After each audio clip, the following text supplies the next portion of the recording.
Welcome to our Daily Hovers. I'm Meeka Nomicon, and today I'm playing for the game Limerence, where we sit down to have a nice chat over dinner between captive and captor. Are you all right, darling?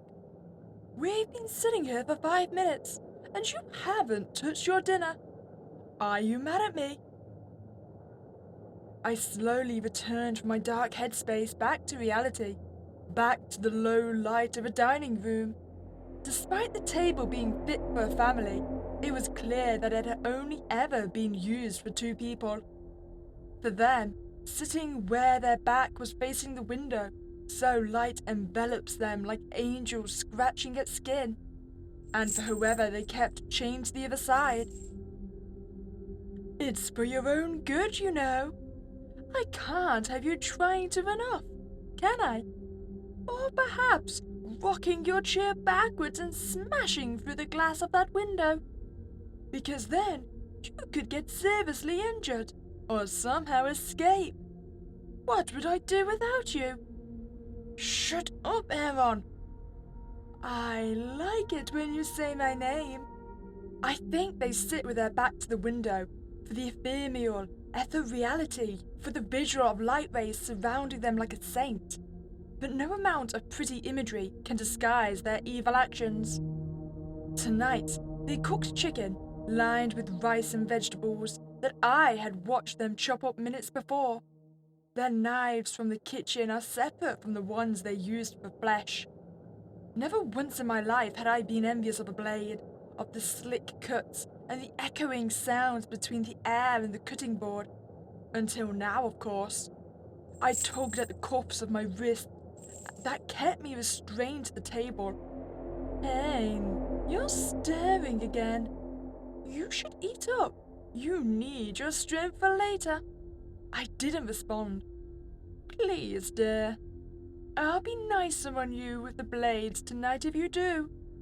I reached my right hand up to my neck and stroked my fingers over the taut skin of my collarbone, covered in bruises and newly formed scars from slashes across the bone. Do you promise? Have I ever lied to you, darling? No. But you've misled me. That is the purpose of delusion, is it not? It's only in my nature, like it is in your nature, to despise me. I wish you didn't. We've been getting to know each other very well over the last few days. I knew nothing about them, but anything that I have not said of my own volition has been cut out of me. But enough of my ramblings. Eat, please. They gestured to the plate in front of me, accompanied by water in a plastic cup with a fork. I hesitated before picking up the utensil. I could try it again, to take myself out with my own accord, though they might punish me for even thinking it. Dear? We've got to attempt it! Stop ourselves! I took a deep breath and pulled my arm back as far as the chains would let me. And I stabbed myself right in the throat. Or at least, I tried. It stung like a brief needle in the skin and nothing more. I dropped the fork and fell to my neck, begging for a wound. It wasn't even bleeding. Damn. Aren't you cute? You already tried that on our first night. Don't you remember? The tools are all plastic. You don't think I'd trust you with metal or wooden tools, do you? No. It didn't work the first time. Did you think it would again? No. You poor thing. We'll deal with this later. Now, eat, or I'll rip that tongue of yours out and make it the last thing you've ever tasted. I'd miss hearing you talk. I picked up the fork again, hesitating, and without another word, I began to eat. The worst thing about Aaron, besides our relationship, of them torturing me for their own amusement, was the fact that they're good at cooking, but they would never eat their own work. They would always put out a plate and silverware at their chair and never touch the setup. They told me that I didn't have to eat. Why'd you even sit here and watch me if you aren't going to eat with me? It's to make you more comfortable, love. Yes, because comfort comes in bruised ankles and chained wrists. It's just weird. To me, it feels right. Dinner isn't just about food, it's also about the conversation and the experience. I think it's something much more sinister. I think they watch me in glee, with their eyes lighting up like flames. Watch me indulge in the only pleasure I have besides sleep.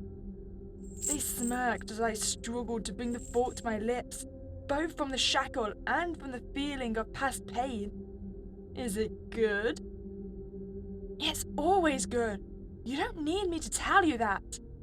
I reached for the water and slowly drank. The cold stung my throat. I'm glad. I like to see you happy. Then why won't you let me go? You're killing me, Aaron. You smile when we leave the temporary peace at the dining table because you know how I feel about every other room in this sprawling hell. The fear that prickles my neck that you'll plunge a surprise blade into my back and collect a pool of blood to keep in jars. I enjoy seeing you happy, but I enjoy seeing you crying much, much more. There's a pride to it, even for being like me. A pride of knowing I've cut up your body, skin like a canvas, and turned you into the most beautiful artwork that will ever grace my gallery. I caused those tears, and I can just as easily wipe them away. And that's why I'm killing you. For the beauty. For the begging. For the pleading that I've heard from hundreds before you. You're different, though. You survived longer than most. You have a vigor and a spiting spirit. And I think that's why I love you. Interesting, I'm not entirely convinced that's love. I wonder if we don't try and stab ourselves it would change anything.